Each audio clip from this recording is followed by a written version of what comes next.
హల్లెలూయా. సమస్తమైన మహిమ ప్రభావము ప్రభువైన యేసుక్రీస్తుకే కలుగును గాక. ఆమేన్. దానియేలు గ్రంథము 3వ అధ్యాయము 16వ వచనం నుండి 26వ వచనం వరకు కూడా మనం చదువుకుందాం. చదవండి ఎవరన్నా. దానియేలు గ్రంథము 3వ అధ్యాయము 16 నుంచి 26 వరకు. దానియేలు గ్రంథం 3వ అధ్యాయము 16వ వచనం నుంచి 26వ వచనం వరకు.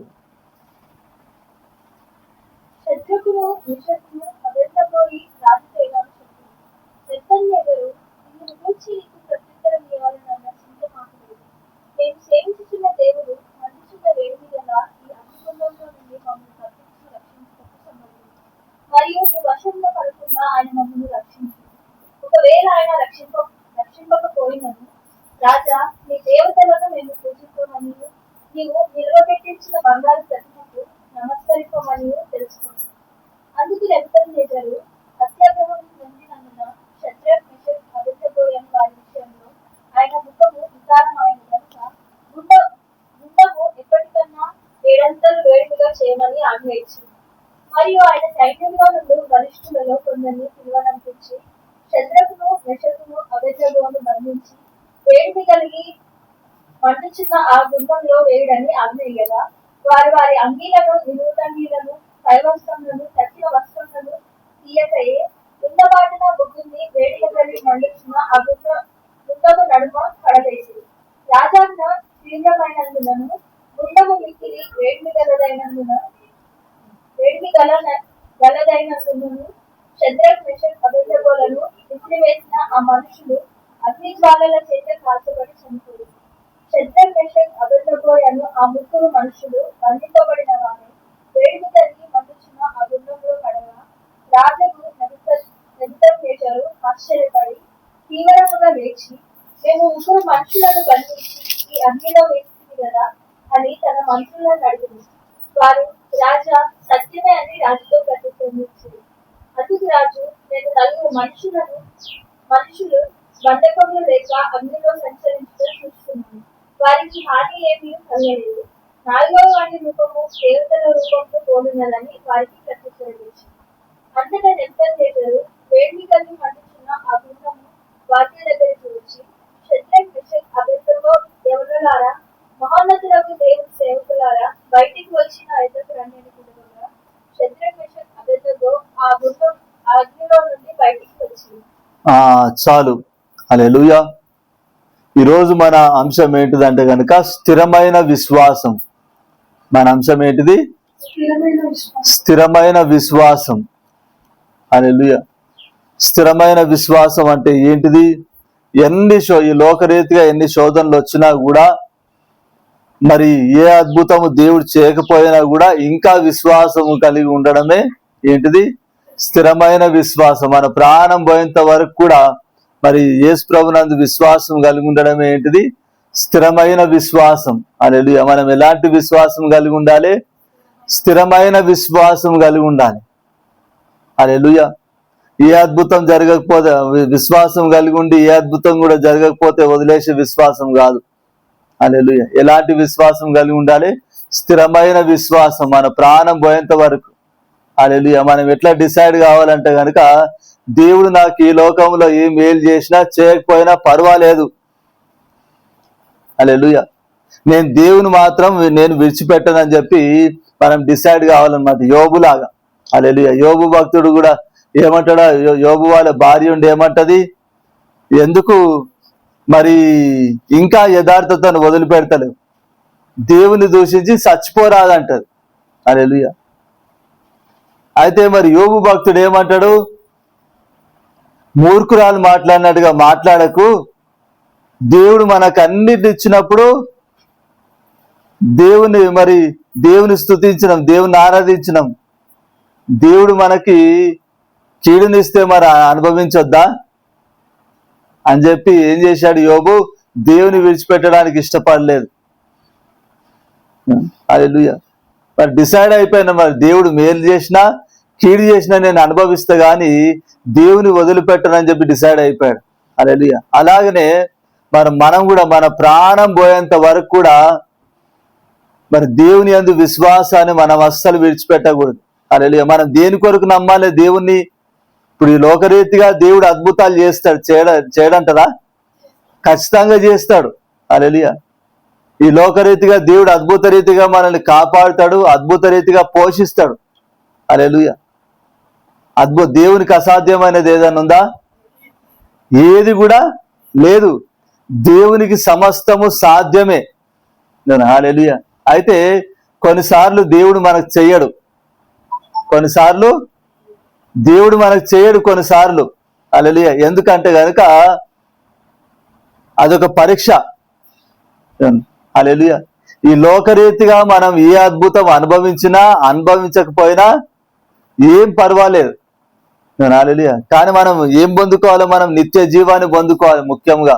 హల్లెలూయా. ఎందుకంటే మరి ఈ లోకం ఎలాంటి లోకము? శాశ్వతమైన లోకమా ఇది? కాదు కదా, అంతేనా? హల్లెలూయా. నశించిపోయే లోకం. మరి ఈ భూమి నశించిపోతుంది, ఈ భూమి మీద నివసిస్తున్న వారు కూడా నశించిపోయేవారే. ప్రతి వస్తువు కూడా, ఈ భూమి మీద ఉన్న ప్రతి వస్తువు కూడా నశించిపోయేదే. హల్లెలూయా. ఇప్పుడు ఈ సృష్టి యావత్తు మరి సృష్టించింది ఎవరు? దేవుడే సృష్టించాడు.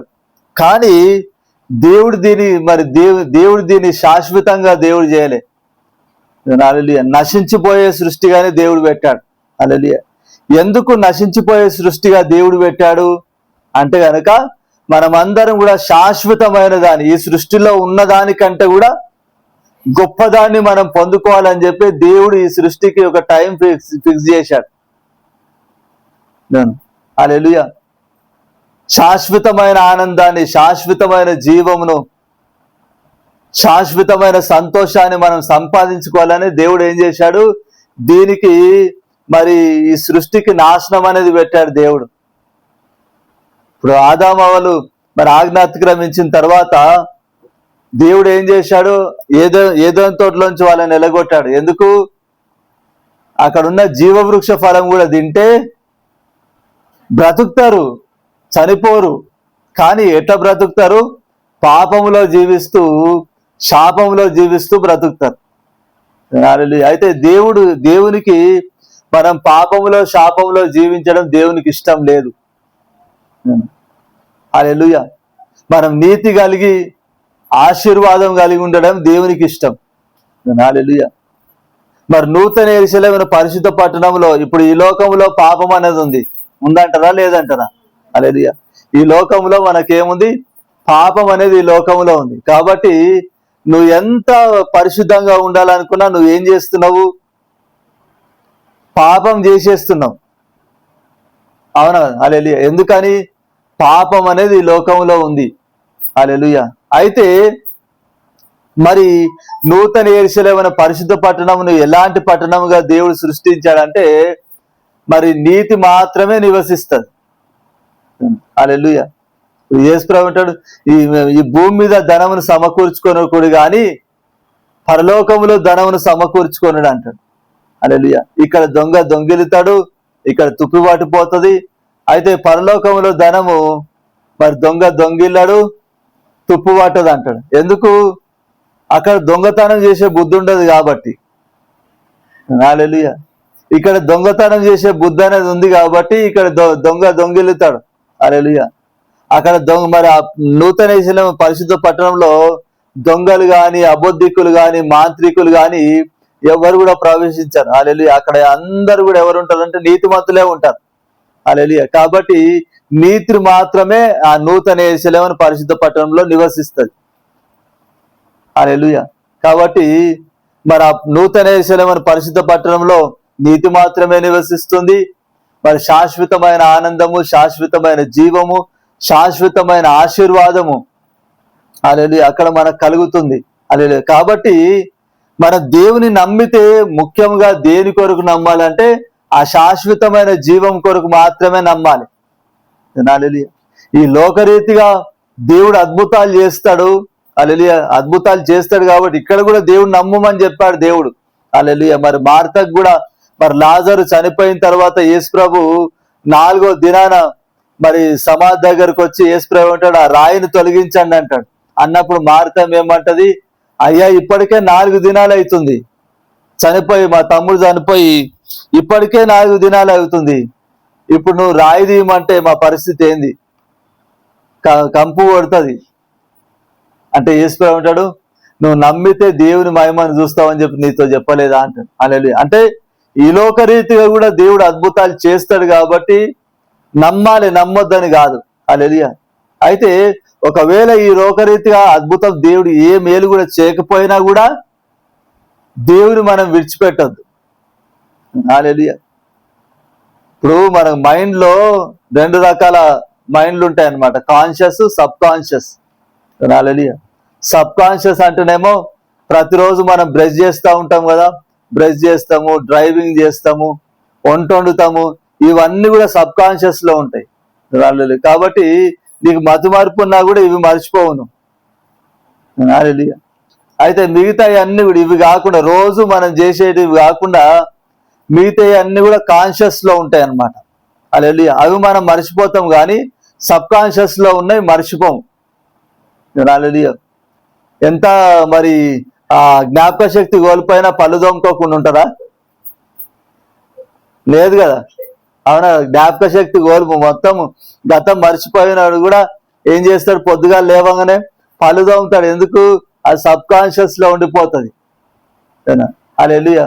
అట్లనే ఇప్పుడు మనం ఈ లోకం విషయంలో అద్భుతాల కొరకు నమ్మాలి, అలాగే నిత్య జీవం కొరకు కూడా నమ్మాలి. హల్లెలూయా. అయితే ఈ నిత్య జీవం కొరకు నమ్మేది ఎక్కడ ఉండాలంటే సబ్ కాన్షియస్ లో ఉండాలన్నమాట. హల్లెలూయా. అది నువ్వు విడిచిపెట్టద్దు, ఆ విశ్వాసం నుంచి నువ్వు అస్సలు తొలగిపోవద్దు. హల్లెలూయా. ఈ లోక రీతిగా అద్భుతాల గురించి నువ్వు నమ్మినా నమ్మకపోయినా పర్వాలేదు. హల్లెలూయా. దేవుడు పెద్దగా పట్టించుకోడు. హల్లెలూయా. ఇంకా దేవుడు ఏమంటాడంటే బల నమ్మకమైన దాసుడా అంటాడు.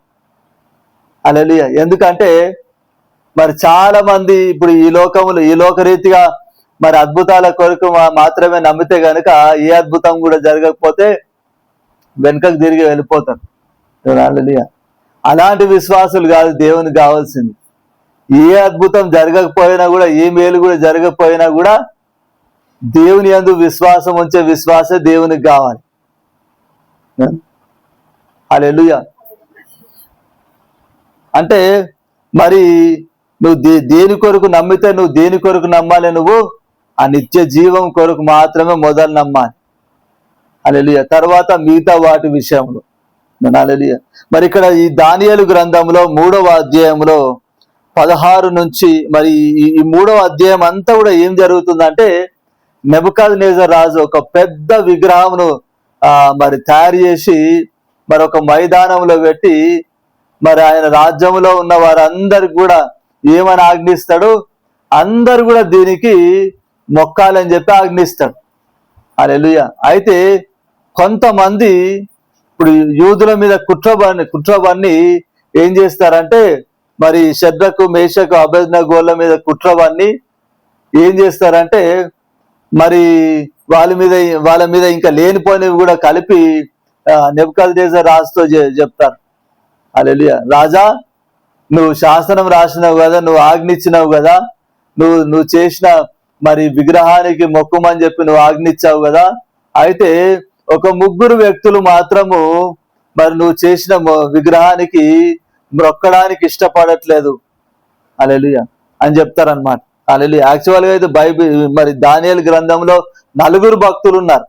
హల్లెలూయా. దానియేలు, షద్రకు, మేషకు, అబేద్నెగో 4 ఉన్నారు. హల్లెలూయా. కానీ వాళ్ళు 3 పేర్లే ఎందుకు చెప్తున్నారు అంటే కనుక ఆ 3 పైన మాత్రమే వాళ్ళ కోపం ఉంది. హల్లెలూయా. అప్పటికి దానియేలు మరి దానియేలు ఆ రాజు మర్చిపోయిన కళను దాని భావాన్ని చెప్పాడు కాబట్టి ఇప్పుడు రాజు దానియేలును బాగా ప్రేమిస్తున్నాడు. హల్లెలూయా. దానియేలుని ఏం చేశాడంటే జ్ఞానులందరి మీద అధికారిగా పెట్టాడు అనమాట. హల్లెలూయా.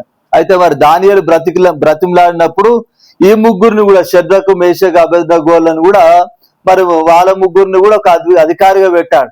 హల్లెలూయా. అయితే ఈ షద్రకు, మేషకు, అబేద్నెగోలు నచ్చని వాళ్ళు ఏం చేశారంటే రాజు కంప్లైంట్ ఇచ్చారనమాట. హల్లెలూయా.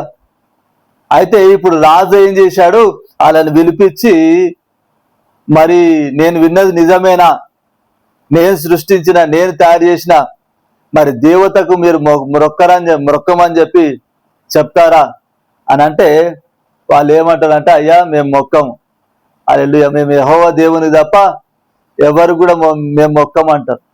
హల్లెలూయా. ఇంకా మంచిగా ఇంకో చక్కని మాట ఏమంటారంటే గనుక, రాజా దేవుడు మమ్మల్ని నీ చేతిలో నుంచి విడిపించడానికి సమర్థుడు, హల్లెలూయా, కానీ ఒకవేళ విడిపించకపోయినా పర్వాలేదు, హల్లెలూయా అంటారు. కానీ మరి అస్సలు మరి రాజు చెప్పినట్టుగా విగ్రహానికి మొక్కడానికి ఇష్టపడరు, హల్లెలూయా. ఎందుకంటే గనుక మరి దేవుడు మరి 10 ఆజ్ఞల్లో ఇచ్చిన మొదటి ఆజ్ఞ ఏంటిది, భూమి కింద గాని భూమి మీద గాని ఆకాశం కింద గాని దేన్ని కూడా మరి సృష్టమును మీరు పూజించొద్దు అంటాడు, హల్లెలూయా. ఏ జంతువును గాని దేన్ని కూడా మీరు పూజించొద్దు, నేను ఒక్కనే దేవుడు అని అంటాడు, హల్లెలూయా. కాబట్టి దేవుడు ఆజ్ఞ ఇచ్చాడు కాబట్టి షడ్రకు మేషకు అబేద్నెగోలు మరి దేవుడు ఇచ్చిన ఆజ్ఞకు దేవునికి లోబడ్డారు, హల్లెలూయా. ఈ లోకరీతిగా మరి నెబుకద్నెజర్ రాజుకు లోబడలేదు, కానీ నెబుకద్నెజర్ రాజుకు రాజు, హల్లెలూయా. ఎవరికి లోబడ్డారు వీళ్ళు, రాజుకు లోబడ్డారు, హల్లెలూయా. మనం ఎవరికి లోబడాలి, మనము రాజుకే లోబడాలి, హల్లెలూయా.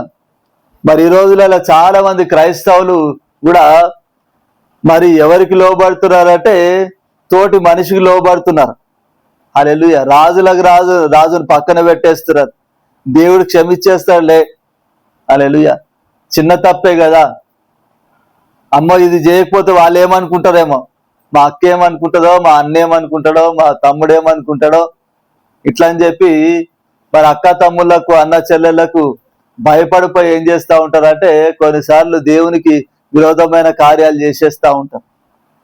అవునా కదా, అదే జరుగుతుంది క్రైస్తవత్వంలో చాలా మట్టుకు, హల్లెలూయా.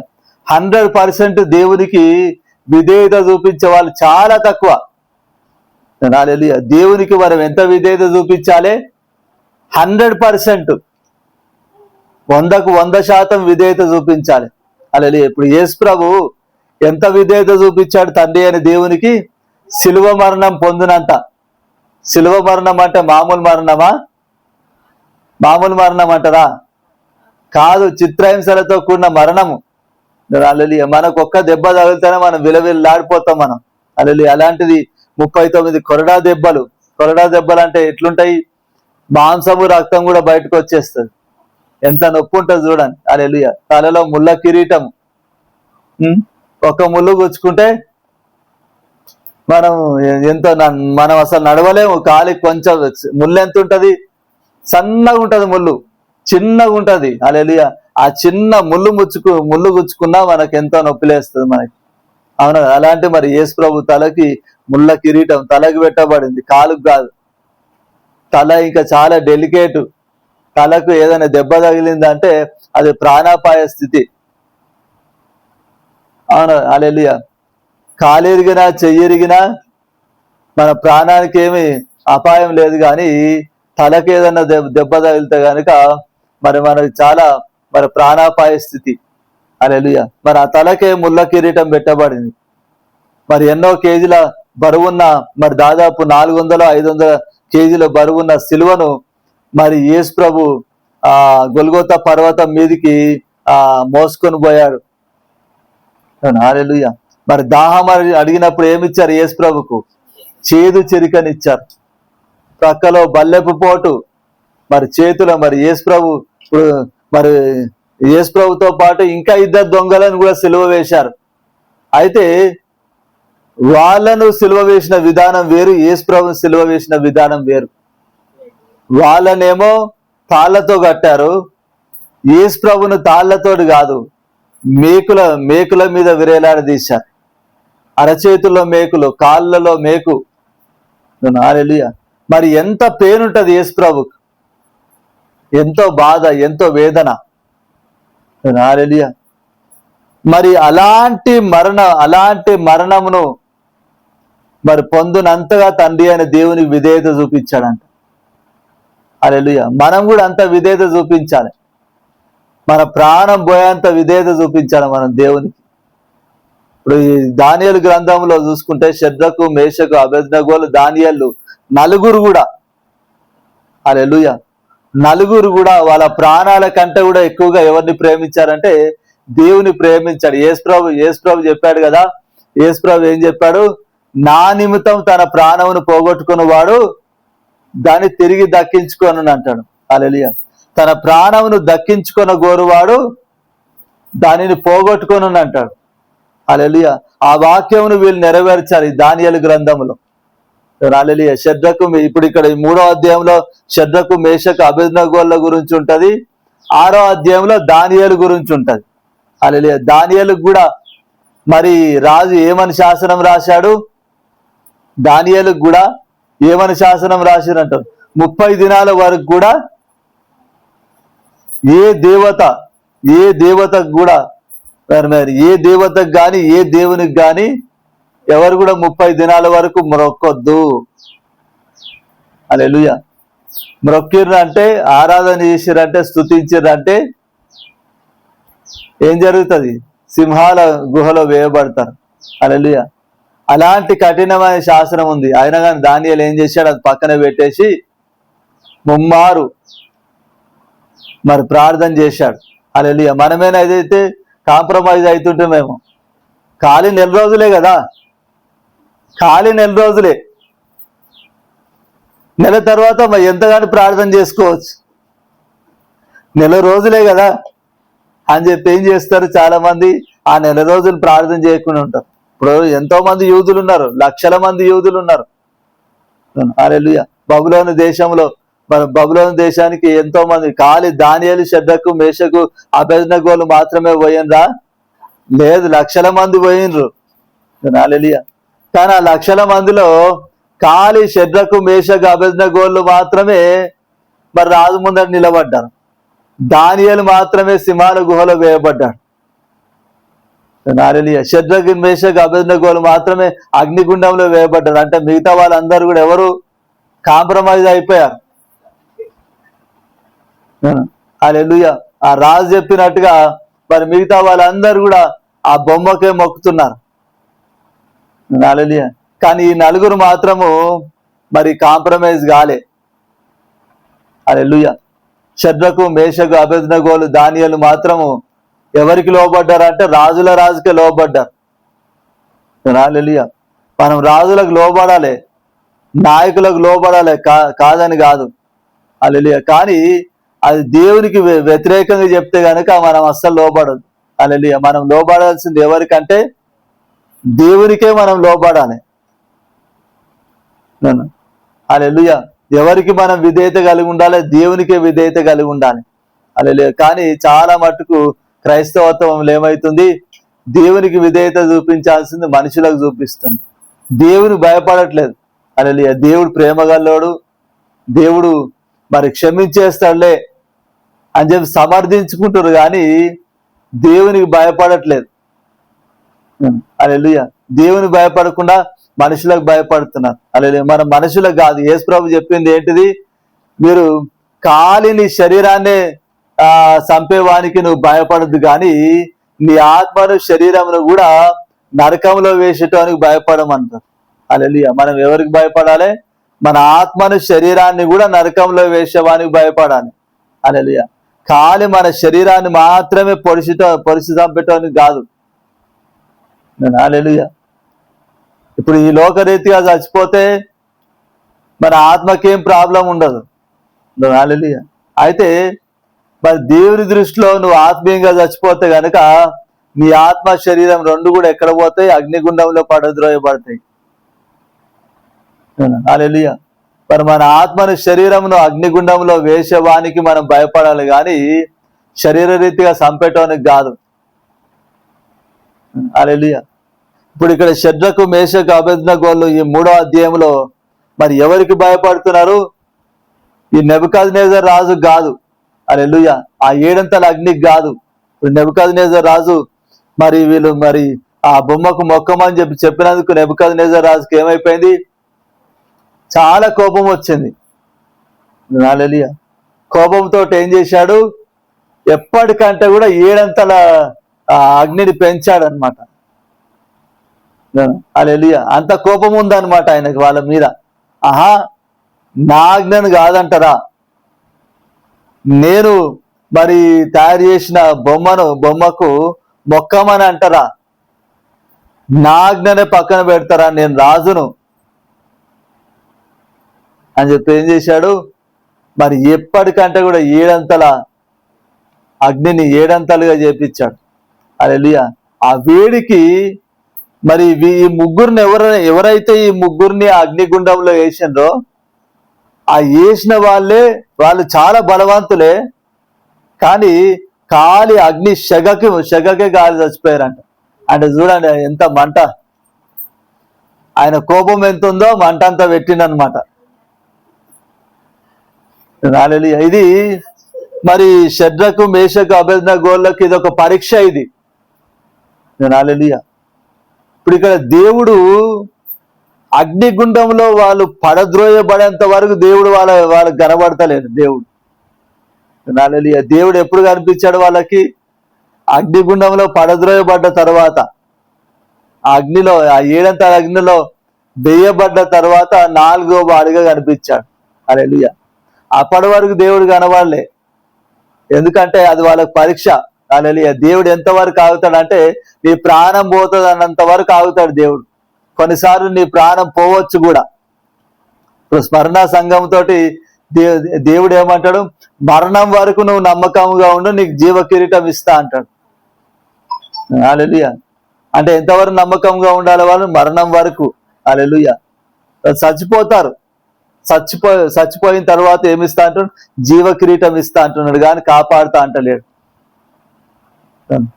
హల్లెలూయా. అంటే మరి దేవుడు ఎంతవరకు దేవుడు ఆగుతాడంటే కొన్నిసార్లు దేవుడు ముందే విడిపిస్తాడు, కొన్నిసార్లు దేవుడు మరి అద్భుతం చేస్తాడు. హల్లెలూయా. అయితే మరి కొన్నిసార్లు ఎంతవరకు నిన్ను పరీక్షిస్తాడంటే నీ ప్రాణం పోయేంత వరకు కూడా పరీక్షిస్తాడు. హల్లెలూయా. ఎంతవరకు పరీక్షిస్తాడు దేవుడు? ప్రాణం పోయేంత వరకు. హల్లెలూయా. హల్లెలూయా. నీ ప్రాణం పోయేంత వరకు కూడా దేవుడు ఏం చేస్తా ఉంటాడు? నేను పరీక్షిస్తా ఉంటాడు. హల్లెలూయా. ఇప్పుడు మన విశ్వాసానికి ఏం కలుగుతుంది? ఎప్పుడు కూడా పరీక్ష. ఇప్పుడు ఈ లోకంలో మనకి మరి ఆనందం దొరుకుతుందని చెప్పి అనుకోవద్దు. హల్లెలూయా. దేవుడు ఈ లోకంలో సుఖాన్ని దుఃఖాన్ని రెండింటిని పెట్టాడు, కానీ మరి పుష్కలంగా దొరికేది ఏంటంటే దుఃఖమే. హల్లెలూయా. సంతోషం కంటే ఎక్కువ ఏముంటది? దుఃఖమే ఎక్కువ ఉంటది ఈ లోకంలో. అంతేనా? ఏదో కొంచెం సంతోషం అంతే, ఒక ఇట్లొచ్చి అట్లా వెళ్ళిపోతుంది అంతే. అవునా? హల్లెలూయా. ఏదో మనము మరి ఆ విశ్వాసంలో మరి తగ్గిపోకుండా, హల్లెలూయా, ఏదో మరి ఇంకా ఎప్పుడు బాధలే అంటే మరి ఓపిక నశించిపోతుంది. కాబట్టి మరి ఆ ఓపిక నశించిపోకుండా దేవుడు ఏం చేస్తాడంటే ఏదో చిన్న అద్భుతం చేస్తాడు. హల్లెలూయా. ఏదో చిన్న మేలు చేస్తాడు దేవుడు. హల్లెలూయా.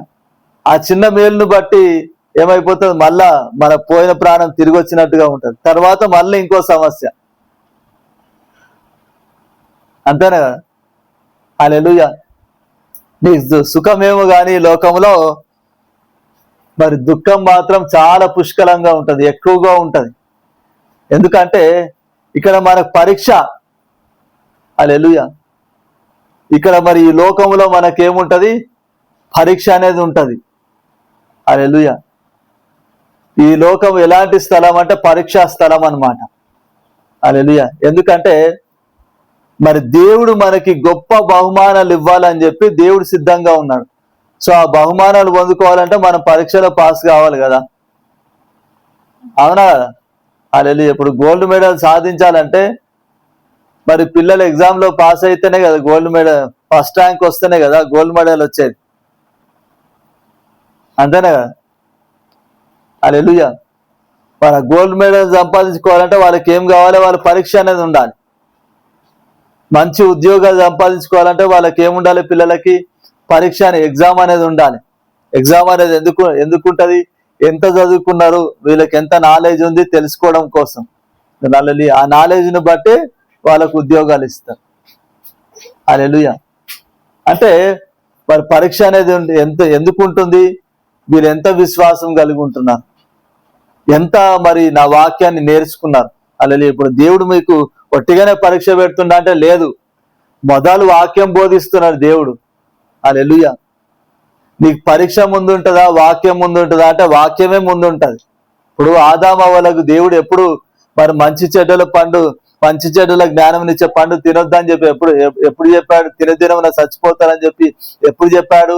ఆ తినక ముందుకు చెప్పాడు. సాతాను రాకముందుకు చెప్పాడా, వచ్చినాక చెప్పాడా? హల్లెలూయా. రాకముందే దేవుడు ముందే హెచ్చరిస్తాడు దేవుడు. హల్లెలూయా. నువ్వు ఆ పాపం చేయక ముందుకే దేవుడు నువ్వు ఈ పాపం చేయొద్దని చెప్పి ముందే హెచ్చరిస్తాడు. అయితే అది గ్రహిస్తే కనుక ఈ పాపం చేయకుండా ఉంటాం. ఇప్పుడు సొలొమోనును కూడా దేవుడు మరి మొదటి నుంచే దేవుడు హెచ్చరిస్తూ వచ్చాడు, మొదటి నుంచే. హల్లెలూయా. మరి దావీదు చెప్తాడు ఆయన చనిపోయే ముందు, నువ్వు ధర్మశాస్త్రాన్ని పాటిస్తే గనక ఎక్కడ పోయినా కూడా మరి దేవుడు నీకు విజయాన్ని ఇస్తాడు, నీ తరువాత నీ సంతానము సింహాసనం మీద కూర్చుంటుందని చెప్పి మరి దావీదు భక్తుడు చెప్తాడు. హల్లెలూయా.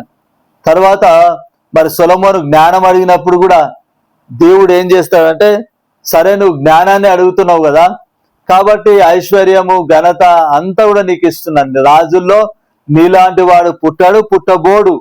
హల్లెలూయా. అయితే నువ్వు నా ధర్మశాస్త్రమును నా కట్టను నువ్వు అనుసరిస్తే గనుక తర్వాత నీ సింహాసనం మీద ఇంకోడు కూర్చుంటాడంట. హల్లెలూయా. దేవుడు హెచ్చరించాడు ముందే. కానీ తర్వాత మరి ముసల్తనంలో ఇప్పుడు సొలొమోను ఎన్ని గ్రంథాలు రాశాడు బైబిల్లో? సామెతలు, పరమగీతము, ప్రసంగి. హల్లెలూయా. కొన్ని కీర్తనలు కూడా రాశాడు. హల్లెలూయా. నువ్వు సామెతల గ్రంథము, ఈ కీర్తనలు సామెతల గ్రంథమేమో ఆయన యవన కాలంలో రాశాడంట. హల్లెలూయా. పరమగీతములేమో మధ్య వయసులో, ప్రసంగినేమో ముసల్తనంలో రాశాడు. హల్లెలూయా. అయితే మరి సామెతలు ఎప్పుడు రాశాడు? ఆయన యవన కాలంలోనే రాశాడు. బైబిల్లో మనం చూసుకుంటే ఇప్పుడు సొలొమోను రాసిన ఈ సామెతలు కానీ పరమగీతములు, ఇప్పుడు బైబిల్లో ఎన్ని పుస్తకాలు ఉన్నాయి? 66 పుస్తకాలు ఉన్నాయి. 66 పుస్తకాల్లో సొలొమోను రాసిన సామెతలు, ప్రసంగి ఈ రెండు ఒక ఎత్తు అయితే మిగతా అన్ని ఒక ఎత్తు. హల్లెలూయా. ఈ రెండు పుస్తకాల్లో ఏవైతే సొలొమోను రాసిండో అవే మనకు మిగతా వాటిల్లో కూడా అవే మనకు కనబడతాయి. ఇప్పుడు సామెతల గ్రంథంలో మనం చూసుకుంటే కనుక ఒక మనిషికి ఎలాంటి మరి ఎన్ని రకాల చెడు లక్షణాలు ఉన్నాయో, ఎన్ని రకాల మంచి లక్షణాలు ఉన్నాయో, ఆ చెడు లక్షణాల ద్వారా కలిగే ఫలం ఎలాంటిదో, మంచి లక్షణాల ద్వారా కలిగే ఫలం ఎలాంటిదో అన్నీ కూడా క్లియర్గా సామెతల గ్రంథంలో రాసి పెట్టాడు. హల్లెలూయా. ఇక ప్రసంగి గ్రంథం అంటే మరి లోకంలో ఏది కూడా శాశ్వతమైనది కాదు, ఇదంతా కూడా వ్యర్థమే అంటాడు. హల్లెలూయా. అనుభవంతో రాశాడు, పశ్చాత్తాపంతో రాశాడు ప్రసంగి గ్రంథం. హల్లెలూయా. అయితే మరి సామెతల గ్రంథమేమో మరి మనిషి ఎలా మంచి క్రియలు, చెడ్డ క్రియలు, వాటి ఫలాలు అన్ని కూడా క్లియర్ గా రాశాడు. అంటే ఇప్పుడు సొలొమోనుకి ఏం తెలుసు? దేవునికి ఎలాంటి క్రియలు ఇష్టమో, ఎలాంటి క్రియలు ఇష్టం లేదో సంపూర్తిగా సొలొమోనుకు బయలుపరచబడింది. హల్లెలూయా. అయితే మరి ఆ సామెతల గ్రంథం రాసిన తర్వాతనే హల్లెలూయా మరి ముసల్తనంలో ఏమైపోయాడు? ఆయన భార్యలను బట్టి ఏమైపోయాడు? పాపంలో పడిపోయాడు, విగ్రహారాధనలోకి వెళ్ళిపోయాడు. ఎలాంటి హృదయం కలిగిన వాడుగా మారిపోయిందంటే ఇక దేవుడే దిగొచ్చి అంటారు కదా, దేవుడే దిగొచ్చి చెప్పినా కూడా వాడు వినడు అంటారు కదా. హల్లెలూయా. సొలొమోను దానికి ఎగ్జాంపుల్. హల్లెలూయా. సొలొమోను తోటి దేవుడు ప్రవక్తల ద్వారా దేవుడు మాట్లాడించలేదు. దావీదు తోటి కూడా దేవుడు ప్రవక్తల ద్వారా కొన్నిసార్లు ప్రవక్తల ద్వారా దేవుడు మాట్లాడాడు. అయితే సొలొమోనుతో ప్రవక్తలతో దేవుడు మాట్లాడించలే. దేవుడే డైరెక్ట్ గా దర్శనమిచ్చి సొలొమోనుతో మాట్లాడేవాడు. హల్లెలూయా. అలాంటి ఆధిక్యతను దేవుడు సొలొమోనుకు ఇచ్చాడు. హల్లెలూయా. అయితే మరి సొలొమోనుకు దేవుడే డైరెక్ట్ గా కనిపించి, సొలొమోను నువ్వు చేస్తుంది తప్పు, నీ హృదయాన్ని నువ్వు మార్చుకో, నీ స్వభావాన్ని మార్చుకో అని చెప్పి 2 సార్లు హెచ్చరించినా కూడా సొలొమోను వినలే. హల్లెలూయా. కాబట్టి దేవుడు ఏమంటాడు, కాలి దావీదుతో నేను ప్రమాణం చేసిన కాబట్టి ఈ ఒక్క యూదా గోత్రం, యూదా బెన్యామీను, ఈ 2 గోత్రాలు మాత్రమే నీ కుటుంబానికి, మిగతా అన్ని వేరే రాజు అంటాడు. హల్లెలూయా. అయితే ఆ తర్వాత సొలొమోను తర్వాత మారిపోయా మరి ప్రసంగి గ్రంథం రాశాడు. హల్లెలూయా. చివరికి ఆయన ఇప్పుడు ప్రసంగి గ్రంథం అంతా కూడా ఏంటంటే ఆయన అనుభవంతో రాశాడు. హల్లెలూయా. చివరికి ఆయన తెలుసుకుంది ఏంటంటే కనుక మరి ఈ లోకంలో ఎంత కష్టపడ్డా ఎంత ప్రయాసపడ్డా అంతా కూడా వ్యర్థమే, దేవుని యందు భయభక్తులు కలిగి ఉండడం కంటే ఏది కూడా గొప్పది కాదని తెలుసుకొని చివరికి ఏమంటాడు, మరి యెహోవా యందు భయభక్తులు కలిగి ఉండడమే మానవ కోటికి ఇదే విధి అంటాడు. హల్లెలూయా. అంటే మరి దేవుని వాక్యము నువ్వు తప్పు చేయకముందుకే దేవుడు నిన్ను హెచ్చరిస్తాడు. దేవుడు హల్లెలూయా. నువ్వు తప్పు చేయకముందుకే దేవుడు ఏం చేస్తాడు, నిన్ను హెచ్చరిస్తాడు.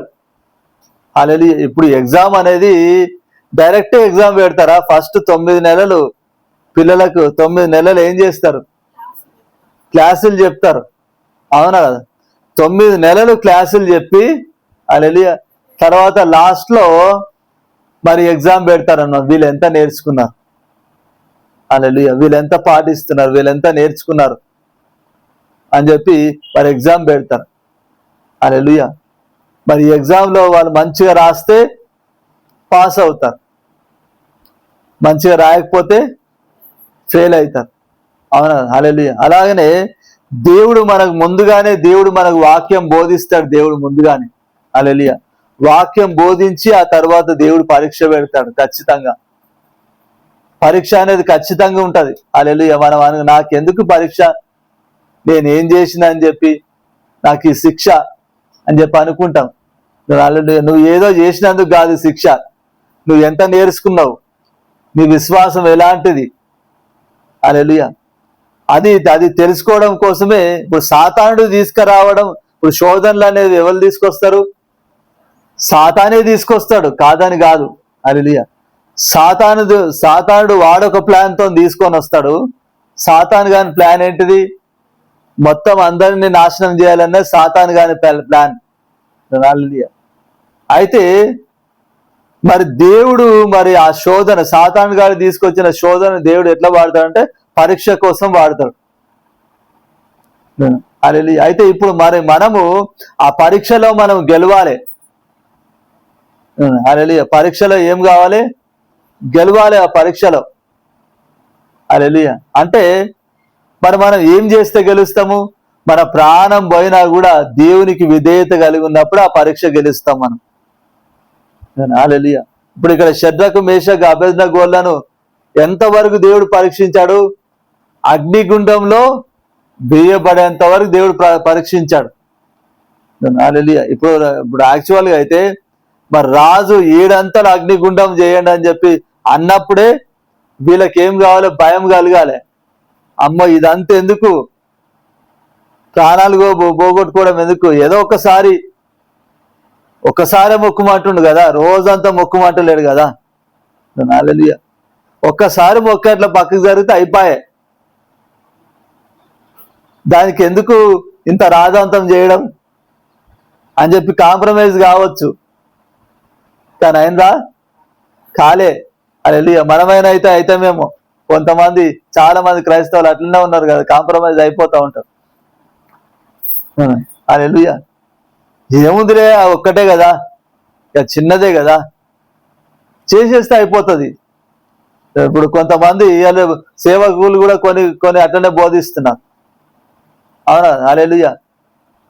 ఇప్పుడు కొంతమంది ఏం చెప్తారు, మరి విగ్రహాల ముందు అర్పించినవి ఏం కాదు, తినేయచ్చు, విశ్వాసంతో తినేయచ్చు. కానీ దేవుడు చెప్పింది ఏంటిది? తినొద్దని చెప్పి దేవుడు చెప్పాడు. హల్లెలూయా. చూడండి, అది ఇక్కడ 1 కొరింథీ పత్రికలో 10వ అధ్యాయంలో మనం చూస్తే కనుక 1 కొరింథీ పత్రిక 10వ అధ్యాయము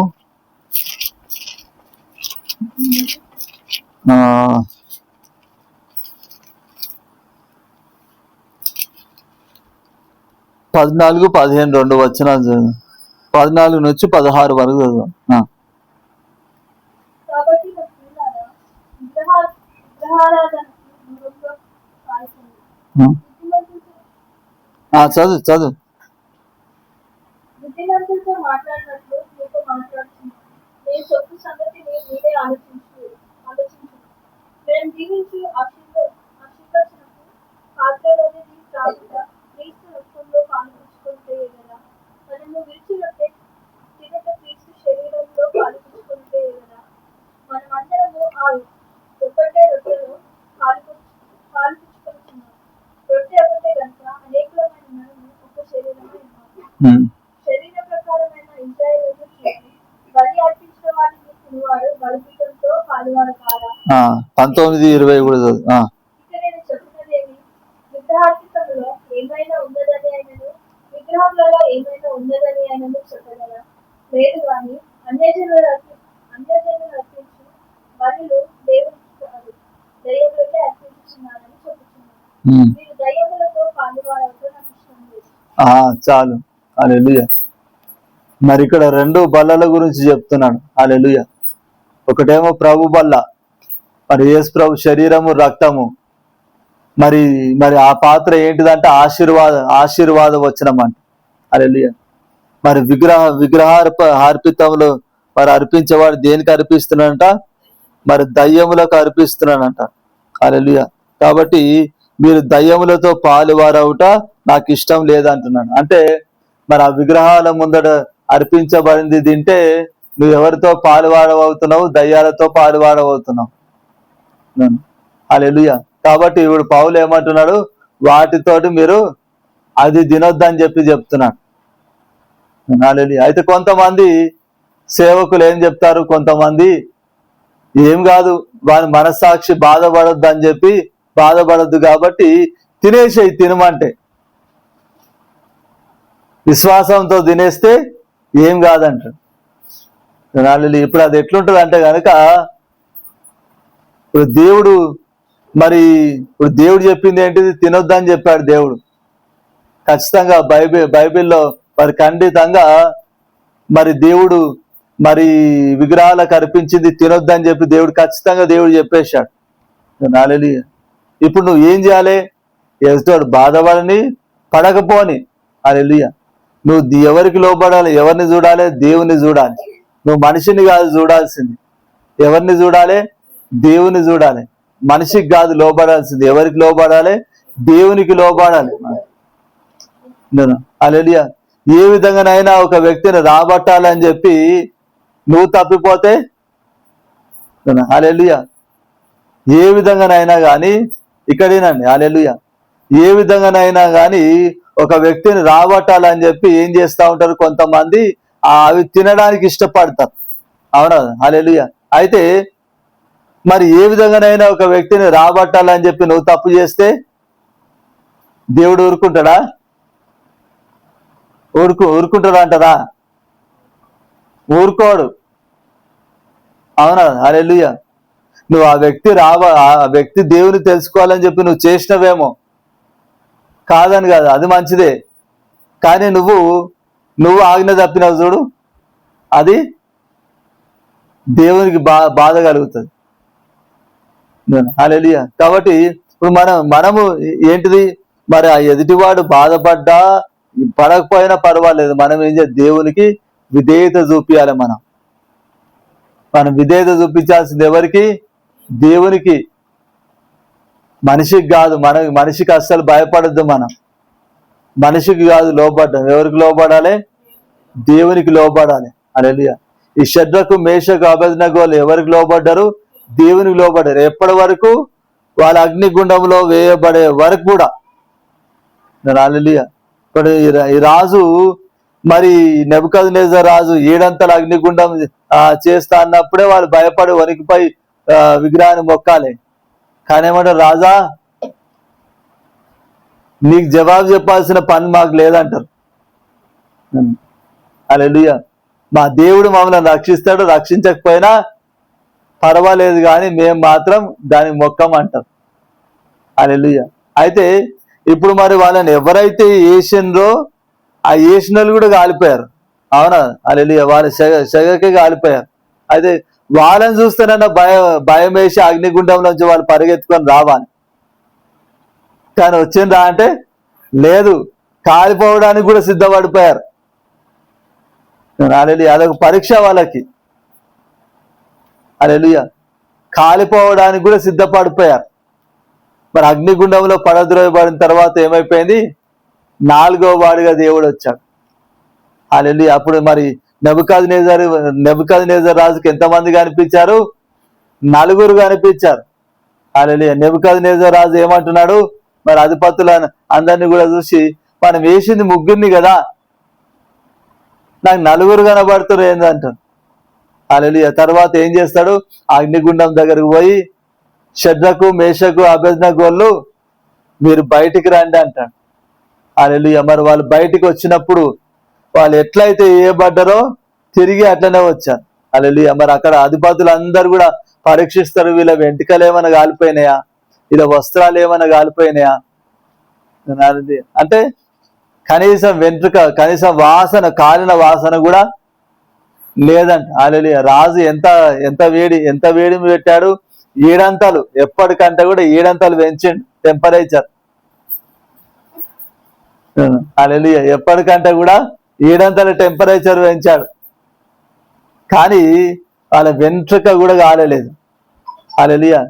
సో ఇప్పుడు అది చూసి ఇంకా తర్వాత రాజు ఏమంటాడు చూడండి. తర్వాత వచ్చిన చదవండి, దానియేలు గ్రంథంలో 3వ అధ్యాయంలో 27వ వచనం చదవండి. అధిపతులను, సేనాధిపతులను, సంస్థానాధిపతులను, రాజు యొక్క ప్రధాన మంత్రులను కూడి వచ్చి ఆ మనుషులను శిక్షించి వారి శరీరములకు అగ్నియాన్ని చేరుకుంటుటయు, వారి తల వెంట్రుకలలో ఒక్కటైనను కాలిపోకుండాటయు, వారి వస్త్రములు చెడిపోకుండాటయు, అగ్ని వాసనైనను వారి దేహములకు తగలకుండాటయు చూచిరి. చాలు. హల్లెలూయా. మరి వారు బయటకు వచ్చినప్పుడు అందరు కూడా అధిపతులు, సేనాధిపతులు, సంస్థానాధిపతులు, రాజు అందరు కూడా, ప్రధాన మంత్రులు అందరు కూడా వాళ్ళని పరీక్షించి మరి శరీరాలకు అగ్ని మరి ఏ హాని చేయకుండడము, మరి తల వెంట్రుకల్లో ఒకటి కూడా కాలిపోకుండా ఉండడము, మరి వస్త్రాలు చెడిపోకుండా ఉండడము, మరి ఆ వాసన, మరి అవన్నీ కూడా పరీక్షించి చూసిరంట. తర్వాత 28వ వచనంలో ఏం రాయబడింది?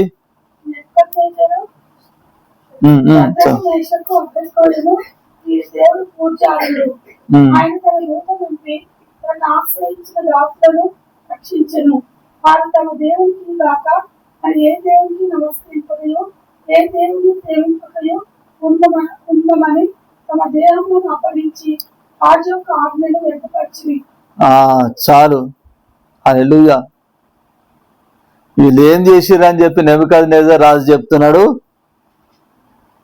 మరి ఇక్కడ షద్రకు, మేషకు, అబేద్నెగోను వీరి దేవుడు పూజార్హుడు, ఆయన తన దూతలను నంపి తను ఆశ్రయించిన దాసులను రక్షించిన. వారు తమ దేవునికి గాక మరి ఏ దేవునికి నమస్కరింపకయో, ఏ దేవుని సేవింపకయో నుందుమని తమ దేహములను అప్పగించి హల్లెలూయా రాజు యొక్క ఆజ్ఞను వ్యర్థపరిచిరి. హల్లెలూయా. ఏం చేసిరంట? రాజు యొక్క ఆజ్ఞను వ్యర్థపరిచారంట. హల్లెలూయా. రాజాజ్ఞను ఎట్లా వ్యర్థపరిచారు? వాళ్ళ దేహములను మేము మా దేవునికి తప్ప ఇంకా దేనికి కూడా మొక్కమని చెప్పి చావడానికి కూడా సిద్ధపడిపోయి ఆ రాజాజ్ఞను మరి ఏం చేశారంట? వ్యర్థపరిచారంట. హల్లెలూయా. ఈ లోకరీతి రాజుల ఆజ్ఞలను మనం వ్యర్థపరచాలి కానీ మనం ఫాలో కావద్దు. ఒకవేళ అవి మంచిది అయితే ఫాలో కావాలి. ఎందుకంటే మరి దేవుడు మనకు ఆజ్ఞ ఇచ్చాడు, రాజులకు లోబడమని చెప్పాడు, అధికారులకు లోబడమని చెప్పాడు. మరి హల్లెలూయా. మరి రాజులు, అధికారులు వీళ్ళందరూ కూడా నా దూతలు అని చెప్పి దేవుడు చెప్పాడు. మరి హల్లెలూయా. అయితే మంచి చేస్తే దేవుని దూతలు, చెడు చేస్తే సాతాను దూతలు, అధికారులు. హల్లెలూయా. కాబట్టి మరి వాళ్ళు మంచి చేస్తే, మంచి చెప్తే మనం వినొచ్చు, కానీ దేవునికి విరుద్ధమైనది చెప్తే కనుక మనం అస్సలు వినకూడదు. హల్లెలూయా. మనం లోబడాల్సింది ఎవరికి? కంప్లీట్ గా దేవునికి లోబడాలి. హల్లెలూయా. ఎంతగా లోబడాలి? మన ప్రాణం పోయేంతగా, అవసరమైతే మన ప్రాణాన్ని కూడా విడిచిపెట్టేయాలి. హల్లెలూయా. అంతగా దేవునికి లోబడాలి, అంతగా దేవుని యందు విశ్వాసం ఉంచాలి. హల్లెలూయా. ఇప్పుడు ఈ షద్రకు, మేషకు, అబేద్నెగోల విశ్వాసం ఏంటిది? ఈ లోకంలో దేవుడు మమ్మల్ని రక్షించినా రక్షించకపోయినా పర్వాలేదు, కానీ మాకు నిత్య జీవాన్ని ఇస్తాడు. మేము దేవునికి లోబడితే మాకు నిత్య జీవాన్ని ఇస్తాడు. హల్లెలూయా. ఇప్పుడు మరి పాత నిబంధనలో ఎక్కువగా ఏముంటుందంటే విధేయత, కొత్త నిబంధనలో విశ్వాసం. హల్లెలూయా. అయితే మనం గమనిస్తే గనుక ఇప్పుడు మరి హెబ్రీ పత్రిక 11వ అధ్యాయంలో 6వ వచనంలో ఏముంటది? విశ్వాసం లేకుండా దేవునికి ఇష్టలై ఉండుట అసాధ్యం అంటాడు. అవునా? అంటే కొత్త నిబంధనలో నువ్వు విశ్వాసం కలిగి ఉంటే నువ్వేం చూపిస్తావు? విధేయత చూపిస్తావు. హల్లెలూయా. అయితే పాత నిబంధనలో ఎట్లుంటది అంటే కనుక విధేయతలో విశ్వాసం కనబడుతుంది. హల్లెలూయా. ఇప్పుడు పాత నిబంధనలో విశ్వాసము అన్న మాట ఎక్కువగా ఎక్కడ రాయబడదు. కొత్త నిబంధన 240 చిల్లర సార్లు కొత్త నిబంధనలో విశ్వాసం అనే పదం రాయబడింది. పాత నిబంధనలో లేదు. ఒకటి రెండు చోట్లలోనే మరి విశ్వాసము అనే పదం రాయబడి ఉంటుంది. హల్లెలూయా.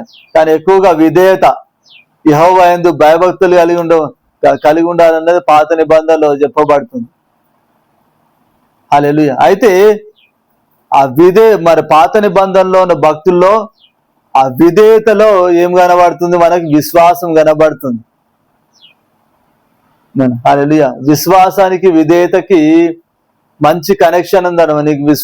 నీ విశ్వాసం సరి అయింది అయితే నువ్వేం చేస్తావు? దేవునికి విధేయత చూపిస్తావు. నువ్వు విధేయత కలిగి ఉన్నావంటే నీలో విశ్వాసం కూడా ఉంటది. దేవుడు నన్ను కాపాడుతాడన్న విశ్వాసం కూడా ఉంటది. హల్లెలూయా.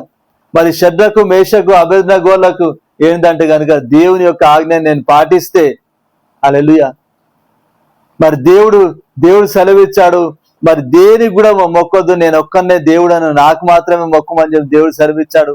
కాబట్టి దేవునికి విధేయత చూపిస్తే ఇక్కడ నా ప్రాణం పోయినా తర్వాత దేవునితో కూడా కలిసి ఉంటాం, తర్వాత నిత్య జీవంలో ప్రవేశిస్తామన్న విశ్వాసము షద్రకు, మేషకు, అబేద్నెగోలకు ఉంది. హల్లెలూయా. మరి మనకు కూడా ఆ విశ్వాసం ఉండాలి, ఆ విధేయత మనకు కూడా ఉండాలి. హల్లెలూయా. ఇప్పుడు ఈ షద్రకు, మేషకు, అబేద్నెగోలకు యాక్చువల్ గా అయితే ఇవి కాదు వీళ్ళ పేర్లు. హల్లెలూయా. వీళ్ళ పేర్లు ఏంటివి చూడండి. ఒక్క వచనం చూపించి ముగిచ్చేస్తాను. ఇక్కడ దానియేలు గ్రంథంలో 1వ అధ్యాయం 7వ వచనం చూడండి.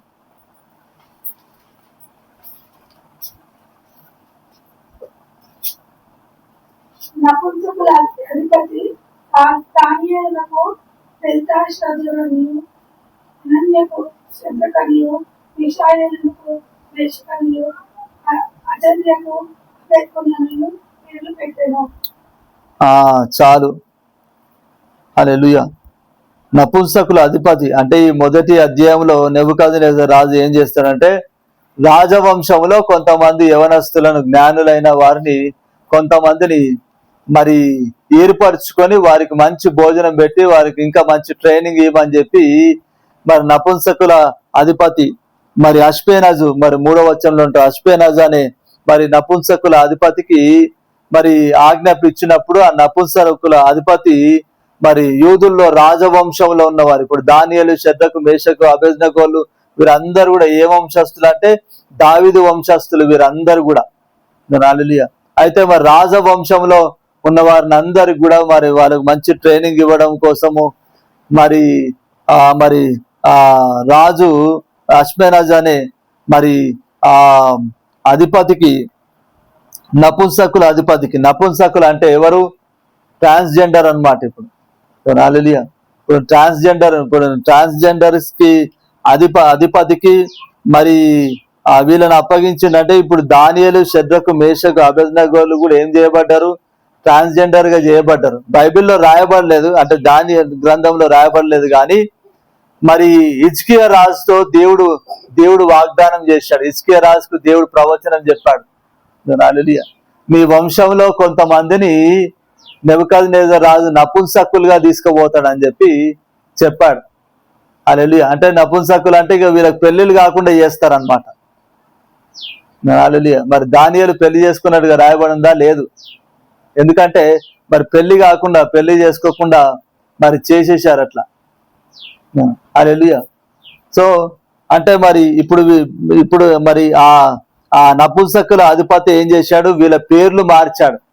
దానియేలుకేమో బెల్తెషాజర్ అని పెట్టాడు, హనన్యాకు షద్రక్ అని పెట్టాడు, మిషాయేలుకు మేషక్ అని పెట్టాడు, అజర్యాకు అబేద్నెగో అని పెట్టాడు. హల్లెలూయా. అంటే ఈ పేర్లు మరి ఈ నపుంసకుల అధిపతి పెట్టిన పేర్లు ఏంటంటే మరి బబులోను దేశపు దేవతల పేర్లు అన్నమాట. యాక్చువల్గా అయితే మనం ఆ పేర్లు పెట్టి ఆ పేర్లు వాడొద్దు. మనం చాలా మంది ఈ పేర్లు పెట్టుకుంటా ఉంటారు, షద్రక్ అని, మేషక్ అని, అబేద్నెగో అని, తెలియక. అవన్నీ కూడా మరి బబులోను మరి ఆ దేవతల పేర్లు. హల్లెలూయా. ఇప్పుడు దేవుడు వీళ్ళకు పెట్టిన పేర్లకు మంచి అర్థాలు ఉన్నాయి. హల్లెలూయా. దానియేలు, షద్రకు, దానియేలు, హనన్య, మిషాయేలు, అజర్య, మరి 3 పేర్లు కూడా మరి మంచి పేర్లు. హల్లెలూయా. ఈ 3 పేర్లకు అర్థం ఏంటిదో కూడా నేను చెప్తాను.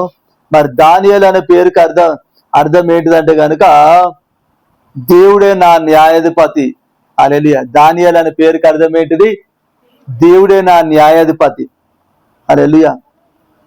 హనన్య అనే పేరుకి అర్థం ఏంటిదంటే దేవుడు కృపగలవాడు. హల్లెలూయా. దేవుడు కృపగలవాడు, లేకపోతే దేవుడు కృప చూపించేవాడు. మిషాయేలు అనే పేరుకు అర్థం ఏంటిదంటే కనుక నా దేవుని వంటి వాడు ఎవరు? మిషాయేలు అనే పేరుకి అర్థం ఏంటిది? నా దేవుని వంటి వాడు ఎవరు? హల్లెలూయా. అంటే యెహోవా దేవుని లాంటి దేవుడు ఇంకొక దేవుడు లేడని మరి ఆయన పేరుకి అర్థం. హల్లెలూయా. తర్వాత మరి అజర్యాకి మరి ఆ పేరుకి అర్థం ఏంటిదంటే దేవుని ద్వారా సహాయం. హల్లెలూయా. అజర్యాకి పేరుకి అర్థం ఏంటిది? దేవుని ద్వారా సహాయం. అంటే మరి ఇప్పుడు వీళ్ళకి ఈ పేర్లకి ఏదైతే అర్థం ఉందో అదే వీళ్ళు అనుభవించారు. ఇప్పుడు అగ్నిగుండం నుంచి ఎవరు తప్పించారు? దేవుడే తప్పించాడు. హల్లెలూయా. ఇప్పుడు ఇక్కడ మరి దానియేలుకు మరి దానియేలు అనే పేరుకి అర్థం ఏంటిది? దేవుడే నా న్యాయాధిపతి. హల్లెలూయా. మరి దానియేలుకు దేవుడు న్యాయం తీర్చిండా లేదా? ఇప్పుడు దానియేలును సింహాల గుహలో వేశారు. అయితే మరి దేవుడు ఆ సింహాలు ఏం చేయకుండా కాపాడాడు. దానియేలు ఎట్లా వేయబడ్డాడు అట్లా తిరిగి వచ్చాడు. తర్వాత ఏమైపోయింది? ఎవరైతే దానియేలును వేయాలనుకున్నారో వాళ్ళని కుటుంబాలతో సహా ఇట్లా ఇడిచిపెడుతుంటేనే అందుకొని తిన్నాయట. అంటే ఇప్పుడు అక్కడ దానియేలుకు దేవుడు ఏం చేశాడు? ఆయన పేరు తగ్గట్టుగా న్యాయం చేశాడు. హల్లెలూయా. అట్లనే మరి మిషాయేలు హనన్యాకి అర్థం ఏంటిది? దేవుడు కృపగలిగిన వాడు. మిషాయేలుకు నా దేవుని వంటి వాడు, ఇంకా మరి యెహోవా దేవుని వంటి వాడు ఎవరు కూడా లేరన్నాడు. హల్లెలూయా. ఇప్పుడు మరి షద్రకు, మేషకు, అబేద్నెగో మరి వీళ్ళు అగ్నిగుండం నుంచి బయటకు వచ్చిన తర్వాత మరి నెబుకద్నెజర్ రాజు ఇచ్చిన సాక్ష్యం ఏంటిది? వీళ్ళ దేవుడు లాంటి దేవుడు ఇంకెవరు కూడా లేరు. ఇచ్చిండా లేదా? హల్లెలూయా. అంటే మరి వీళ్ళ పేర్లకున్న అర్థాలే వీళ్ళకి నెరవేర్చబడ్డాయి. ఎందుకంటే ఇప్పుడు వీళ్ళు ఏం చేశారు? దేవునికి పూర్తిగా విధేయత చూపించారు. ఆ పేర్లకు అర్థానికి తగ్గట్టుగా జీవించారు, దేవుని పైన ఆధారపడ్డారు. హల్లెలూయా. మరి ముగ్గురు కూడా చెప్పింది ఏంటిది? నెబుకద్నెజర్ రాజుకు రాజా మా దేవునికి తప్ప మేము ఎవరికి కూడా మొక్కమని చెప్పారు. హల్లెలూయా, హల్లెలూయా. ఎందుకని? మరి యెహోవా దేవుడు నిజమైన దేవుడు అని వాళ్ళు నమ్ముతున్నారు. హల్లెలూయా. అంటే మరి మరి వీళ్ళలాగా ఈ హనన్య, అజర్యా, మిషాయేలు, హల్లెలూయా, మనం ఈ పేర్లే పిలవాలి. మనం షద్రకు, మేషకు, అబేద్నెగోలు కాదు, అది బబులోను దేవతల పేర్లు. హల్లెలూయా. హనన్య, మిషాయేలు, అజర్యా ఇది మరి దేవుడు పెట్టిన పేర్లు. దానియేలు. హల్లెలూయా. అయితే మరి ఈ నలుగురు, మరి ఈ ముగ్గురు, అలాగే దానియేలు కూడా మరి ఎలాగైతే ప్రాణాన్ని కూడా లెక్క చేయకుండా దేవునికి మాత్రమే విధేయత చూపించారో, దేవుని యందు మాత్రమే విశ్వాసం ఉంచారో, అలాగే మరి మనం కూడా ఏం చేయాలి? మన ప్రాణాలు లెక్క చేయొద్దు. మనం దేవునికి ఎలాంటి వాళ్ళు కావాలి? ప్రాణాన్ని ప్రేమించేటోళ్ళు కాదు, దేవుని కోసం ప్రాణం పెట్టే వారే దేవునికి కావాలి. అలాంటి నమ్మకస్తుల కోసం దేవుడు ఎదురు చూస్తూ ఉన్నాడు. దేవుడు రాలేదు. ఇప్పుడు యేసు ప్రభు రాకడ ఎందుకు ఆలస్యం అవుతుంది? ఒకటి, అందరు రక్షింపబడాలని చెప్పి కోరుతున్నాడు. రెండవది, మరి విశ్వాసుల్లో కూడా నమ్మకమైన వాళ్ళు కావాలి. ఇప్పుడు ప్రకటన గ్రంథంలో చూసుకుంటే కనుక మరి యేసు ప్రభు ఒక్కడే యుద్ధం చేస్తాడా సాతానుతో అంటే? కాదు. 144,000 మంది నమ్మకస్తులు యేసు ప్రభుతో పాటు ఉంటారు. హల్లెలూయా. 144,000 మంది నమ్మకస్తులతో కలిసి యేసు ప్రభు యుద్ధం చేస్తాడు. హల్లెలూయా. యేసు ప్రభు ఎందుకు గెలుస్తాడంటే ఆయనతో కూడా ఉన్నవాళ్ళు నమ్మకస్తులు కాబట్టి గెలుస్తారని చెప్పి రాయబడింది. ఆ ఒక్క వచనం కూడా నేను చూపిస్తాను. ప్రకటన గ్రంథము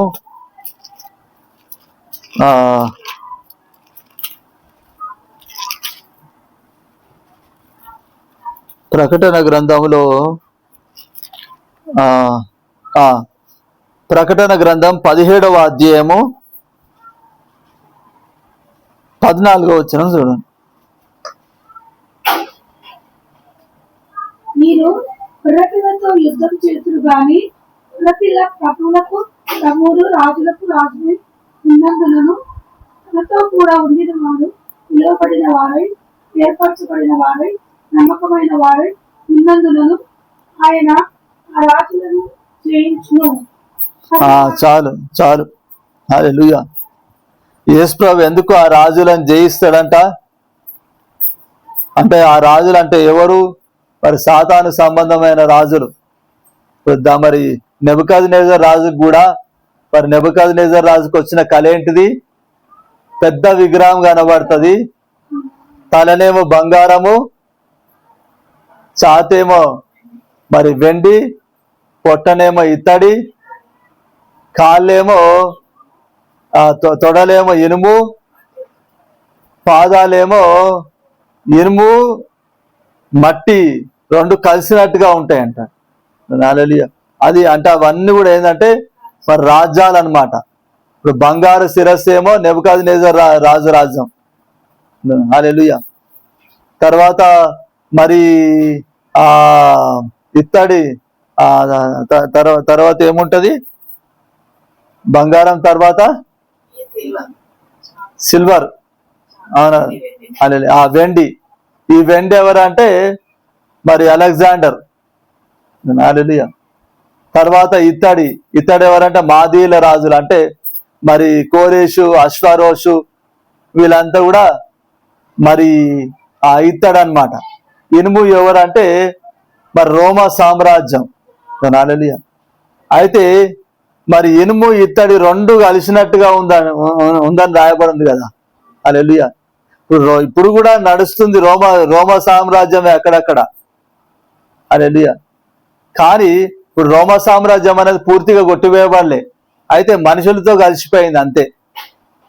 ఇప్పుడు నెబుకద్నెజర్ రాజ్యం కొట్టివేయబడదు. నెబుకద్నెజర్ రాజ్యమేమో మరి అశ్వరోషు, కోరేషు, మరి మాదీల రాజులు మరి నెబుకద్నెజర్ రాజ్యమును ఓడించేసి మరి ఆయన రాజ్యమును కొట్టేసి వీళ్ళు పరిపాలించారు. హల్లెలూయా. తర్వాత మరి అలెగ్జాండర్ వచ్చాడు. అలెగ్జాండర్ వచ్చి వీళ్ళని కొట్టేసి ఆయన కొన్ని రోజులు పరిపాలించాడు. హల్లెలూయా. తర్వాత మరి అలెగ్జాండర్ చనిపోవడం ఎట్లా చనిపోయాడు? ఆయన ఖాళీ యుద్ధాలు చేసిండు, అన్నిటిని స్వతంత్రించుకున్నాడు, కానీ ఆయన ఏం పరిపాలన చేయలే. హల్లెలూయా. ఆయనకు ఒక దోమ గుట్టి చచ్చిపోయాడు. హల్లెలూయా. ఒక దోమ గుట్టి. హల్లెలూయా. మరి ప్రపంచం అంతటిని ఓడించిండు కానీ ఒక దోమను ఓడించలేకపోయాడు. హల్లెలూయా. ఒక దోమ ఆయన చంపేసింది.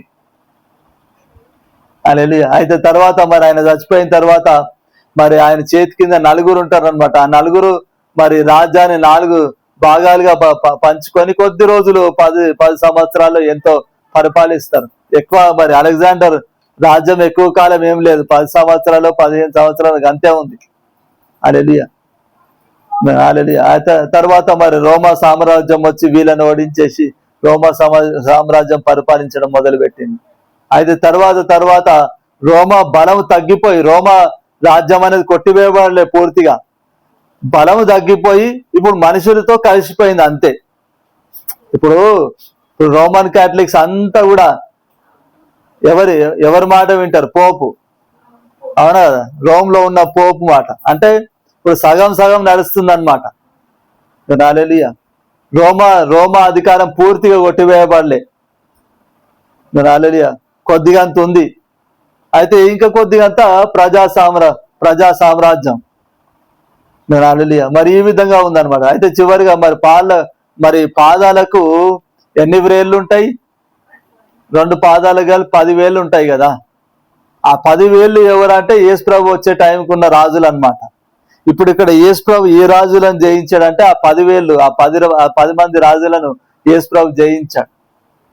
అయితే మరి యేసుప్రభు ఈ 10 మంది రాజులను ఎట్లా జయించాడంట? ఒకటి, ఆయన రాజులకు రాజు, ప్రభువులకు ప్రభు అయి ఉన్నాడు. రెండవది, ఆయనతో కూడా ఉన్నవారు ఎలాంటి వారంటే ఆయనతో కూడా మరి తనతో కూడా ఉండిన వారు పిలువబడిన వారై, ఏర్పరచబడిన వారై, నమ్మకమైన వారై ఉన్నందునను ఆయన రాజులను జయించును. హల్లెలూయా. మరి ఆయనతో కూడా ఉన్నవారు ఏందంట? పిలువబడిన వారు, ఏర్పరచబడిన వారై, నమ్మకమైన వారై ఉన్నందున. హల్లెలూయా. అంటే ఇప్పుడు యేసుప్రభు ఓడించగలుగుతాడు లేదని కాదు, కానీ యేసుప్రభు యుద్ధం చేయాలంటే, యేసుప్రభు ఓడించాలంటే ఇప్పుడు యేసుప్రభుకి ఏం కావాలి? టీం కావాలి. ఇప్పుడు మనతో పాటు ఓడించాలని చెప్పి దేవుడు అనుకున్నాడు. హల్లెలూయా. కాబట్టి మరి మనుషుల్లో నమ్మకస్తులు దేవునికి కావాలి. మరి దేవునికి మరి కావాల్సిన నమ్మకస్తులు ఎలాంటి వాళ్ళు? వాళ్ళ ప్రాణాలను కూడా తెగించే వాళ్ళే, దేవుని నామం నిమిత్తం.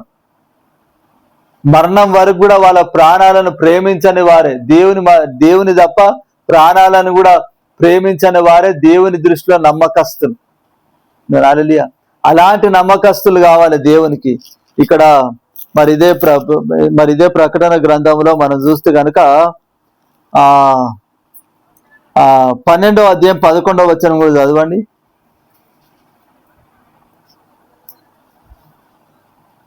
వారు గొర్రెపిల్ల రక్తమును బట్టి తామిచ్చిన సాక్ష్యమును బట్టి ఆయనను జయించి ఉన్నారు అని మరణం వరకు తమ ప్రాణములను ప్రేమించిన వారు కాదు. చాలు. హల్లెలూయా. మరి వారు గొర్రెపిల్ల రక్తమును బట్టి తామిచ్చిన సాక్ష్యమును బట్టి ఏం చేశారంట? జయించున్నారంట. కానీ మరణం వరకు కూడా వాళ్ళ ప్రాణాలను ప్రేమించిన వారు కారంట. లోకం అనుకోవచ్చు నేను వీళ్ళని చంపేస్తున్నా అని చెప్పి. ఇప్పుడు యూదులందరూ కూడా ఏమనుకున్నారు? యేసుప్రభుని చంపేస్తున్నాం, అయిపోయింది అనుకున్నారు. కానీ ఏమైంది? నిషేధింపబడిన రాయి మూలకు తలరాయి అయింది. ఇప్పుడు ఈ లోకరీతిగా ఓడిపోవడం అనేది ఓడిపోవడం కాదు. హల్లెలూయా. దేవుని దృష్టిలో జయించడం. మనం అనుకుంటాం ఈ లోకంలో నేను ఈ లోకరీతిగా ఓడిపోవడమే కాదు. అసలు ఓటమి ఎప్పుడుంటది? నువ్వు దేవునికి అవిధేయత చూపించినప్పుడే నువ్వు ఓడిపోయినట్టు. నువ్వు దేవునికి విధేయతగా, ఎన్ని శోధనలు ఎదురైనా కానీ దేవునికి విధేయత కలిగి, దేవుని అది విశ్వాసం కలిగి నువ్వు ఉంటే గనక అప్పుడు నువ్వు ఏం చేసినట్టు? నువ్వు గెలిచినట్టే. లోకం నిన్ను ద్వేషించిందంటే, ఇప్పుడు యేసుప్రభు ఏం చెప్పాడు? నేను మిమ్మల్ని లోకం నుంచి వేరుపరచా, కాబట్టి నన్ను లోకం ద్వేషించింది కాబట్టి మిమ్మల్ని కూడా ద్వేషిస్తుంది. హల్లెలూయా. అంటే ఇప్పుడు లోకము మనల్ని ద్వేషిస్తుందంటే మనం ఎవరి పక్షాన ఉన్నట్టు? దేవుని పక్షాన్నే ఉన్నట్టు. హల్లెలూయా. ఇప్పుడు లోకం మనతో స్నేహం చేస్తుంది, లోకం మనల్ని ప్రేమిస్తుందంటే మనం ఎవరి పక్షాన ఉన్నట్టు? లోకం పక్షాన ఉంటేనే లోకం ప్రేమిస్తుంది. హల్లెలూయా. లోకం నిన్ను ద్వేషిస్తుందంటే నువ్వు సంతోషపడాలి. ఎందుకు? దేవుని పక్షాన ఉన్నావు. హల్లెలూయా. ఆ లోకం నిన్ను ద్వేషించినప్పుడే దేవుని యొక్క బహుమానాలను నువ్వు సంపాదించుకుంటావు. లోకం నిన్ను ప్రేమిస్తే కాదు. లోకం నిన్నేం చేయాలి? ద్వేషించాలి లోకం నేను. హల్లెలూయా. ఇప్పుడు మనము ఈ లోకరీతి ప్రేమ కోసం మనం పరిగెత్తుతా ఉంటాం. నా భర్త నన్ను ప్రేమిస్తలేడు, నా భార్య నన్ను ప్రేమిస్తలేదు, నా పిల్లలు నన్ను ప్రేమిస్తలేరు. అవునా కదా? అస్సలు చూస్తలేరు నా పిల్లలు, నన్ను ప్రేమిస్తలేరు అస్సలు అని చెప్పి బాధపడతామా లేదా? అవునా? హల్లెలూయా. మనం ఈ లోకరీతి ప్రేమను వెతుకుతున్నాం. లోకరీతి ప్రేమను కాదు మనం వెతకాల్సింది. ఏ ప్రేమను వెతకాలి? దేవుని ప్రేమను వెతకాలి. ఒకవేళ దేవుని చిత్తం ఉంటే దేవుడు లోకరీతి ప్రేమను కూడా దేవుడు ఇస్తాడు. నువ్వు ఎంబడి పడకపోయినా. హల్లెలూయా. కానీ నువ్వు ఎవరి ప్రేమను చూడాలి? దేవుని ప్రేమను చూడాలి. దేవుని ప్రేమను వెతకాలి, దేవుని ప్రేమను గ్రహించాలి. లోకరీతి ప్రేమను కాదు నువ్వు కోరాల్సింది. హల్లెలూయా. లోకం నిన్ను ద్వేషించినప్పుడే నీకు గొప్ప బహుమానాలు వస్తాయి. హల్లెలూయా. లోకం నుంచి నీకేం ఎదురు కావాలి? ద్వేషం అనేది ఎదురు కావాలి. ద్వేషం అనేది ఎదురైనప్పుడే నువ్వు గొప్ప విశ్వాసం అనేది దేవునికి తెలుస్తుంది. హల్లెలూయా. లోకం నుంచి ప్రేమ ఎదురైతే నువ్వు గొప్ప విశ్వాసం అనేది దేవుని తెలియదు. నువ్వు లోకం నిన్ను ద్వేషిస్తున్నప్పుడే నువ్వు గొప్ప విశ్వాసం అని అర్థమవుతుంది. హల్లెలూయా. ఈ లోకంలో మనం ఓడిపోతున్నట్టుగా కనబడుతుండొచ్చు, కానీ మనం ఓడిపోవట్లేదు, మనం గెలుస్తున్నాం. ఈ లోకము మనల్ని చంపేసి మనల్ని హింసలు పెట్టి గెలుస్తున్నా అని చెప్పి అనుకుంటది, కానీ ఓడిపోతుంది అనేది అర్థం కాదు. యేసుప్రభు, అందుకే యేసుప్రభు వారి శిలువలో మొదటి మాట ఏమన్నాడు? వీరు ఏం చేయించినారో వీరు ఎరగరు కనుక వీరిని క్షమించమన్నాడు. హల్లెలూయా. వాళ్ళు ఏం చేస్తున్నారో వాళ్ళకి తెలియట్లేదు. వాళ్ళు యేసుప్రభుని చంపేస్తున్నాం అనుకుంటున్నారు, కానీ యేసుప్రభు చావడం ద్వారానే మరి సర్వలోకానికి రక్షణ కలుగుతుంది అనేది వాళ్ళకి తెలియదు. హల్లెలూయా. యేసుప్రభు నామాన్ని వాళ్ళు ఒప్పుకుంటేనే నిత్య జీవంలో ప్రవేశిస్తారని చెప్పి వాళ్ళకి తెలియదు. చంపేస్తున్నాం అనుకుంటున్నారు. హల్లెలూయా. మరి ఈ లోకము మరి మనం చంపుతున్నప్పుడు చంపేస్తున్నాం అనుకుంటది, మేమే గెలిచినాం అనుకుంటది లోకం. కానీ మరి గెలుస్తుంది ఎవరంటే చంపబడుతున్న మనమే. కాబట్టి దేవుని నామము నిమిత్తం అవసరమైతే చంపబడ్డానికి కూడా సిద్ధపడాలి. అలాంటి విశ్వాసం మనం కలిగి ఉండాలి. ఏదో ఈ లోకరీతిగా మరి కొన్ని అద్భుతాల కొరకు కాదు నువ్వు నమ్మాల్సింది. హల్లెలూయా. నువ్వు దేని కొరకు నమ్మాలి? నిత్య జీవం కొరకే నమ్మాలి. నువ్వు నిత్య జీవం కొరకు మాత్రమే నమ్మితే గనక నీ ప్రాణాన్ని కూడా నువ్వు లెక్క చేయవు. హల్లెలూయా. నీ ప్రాణం కంటే కూడా దేవుణ్ణి ఎక్కువగా ప్రేమిస్తావు. అమ్మా, మరి ఈ లోకంలో ప్రాణం పోయినా పర్వాలేదు, కానీ నిత్య జీవం దొరుకుతుంది అని చెప్పి నువ్వు ఏం చేస్తావు? దేవుణ్ణి ఎక్కువగా ప్రేమిస్తావు. హల్లెలూయా. నువ్వు దేవుని ఎక్కువగా ప్రేమించాలి. అంటే మరి నువ్వు దేవునికి మరి 100% విధేయత చూపించాలంటే దేని బట్టి విశ్వాసం ఉంచాలి? నిత్య జీవాన్ని బట్టి విశ్వాసం ఉంచాలి. హల్లెలూయా. ఇప్పుడు యేసు ప్రభు కూడా ఏమి ఇస్తా అని చెప్పాడంటే నిత్య జీవం ఇస్తా అని చెప్పాడు. ఇప్పుడు కొత్త నిబంధనలో, పాత నిబంధననేమో మరి లోకరీతి ఆశీర్వాదాలు అన్ని కూడా ఉన్నాయి. కొత్త నిబంధనలో లోకరీతి ఆశీర్వాదాలు ఉన్నాయా? ఉన్నాయంటారా? లేవు. హల్లెలూయా. ఎందుకంటే మరి ఇప్పుడు లోకరీతిగా ఆశీర్వాదిస్తాడన్నది గ్యారంటీ లేదు. దేవుడు గ్యారంటీ ఇవ్వలే కొత్త నిబంధన. యేసుప్రభు ఏమంటాడు? నా నామం నిమిత్తం మీకు చిత్రహింసలే కలుగుతాయని చెప్తాడు. ఉన్నది ఉన్నట్టుగా ముక్కుసూడిగా చెప్పేశాడు దేవుడు. పాత నిబంధననేమో నిన్ను కాపాడుతా అని చెప్పి రాయబడి ఉంటది. కొత్త నిబంధన నిన్ను కాపాడుతా అన్నాడు దేవుడు. హల్లెలూయా. నా నామం నిమిత్తం మీరు చిత్రహింసలు కలుగుతుంది, మీరు మిమ్మల్ని చంపేస్తారు.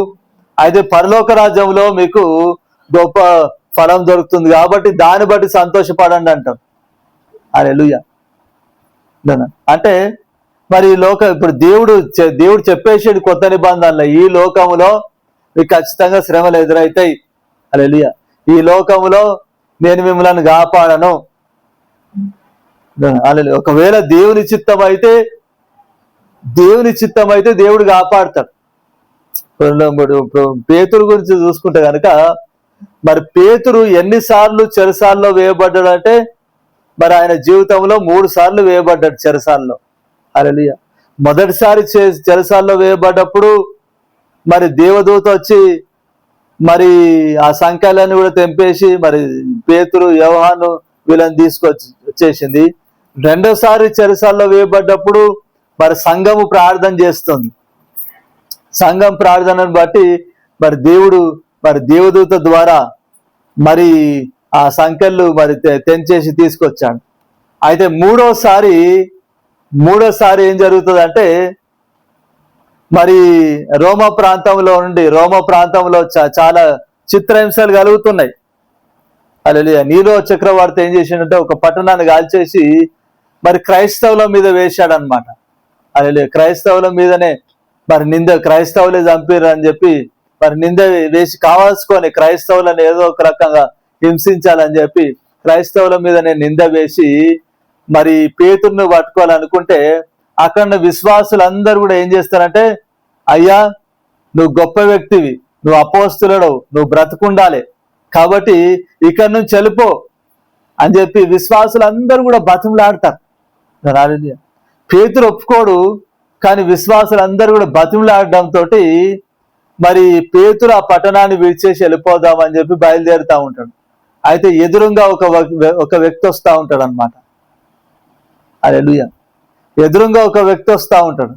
పేతురేమో పట్టణం బయటికి పోతా ఉంటాడు, ఆ వ్యక్తి ఏమో లోపలికి వస్తూ ఉంటాడు. హల్లెలూయా.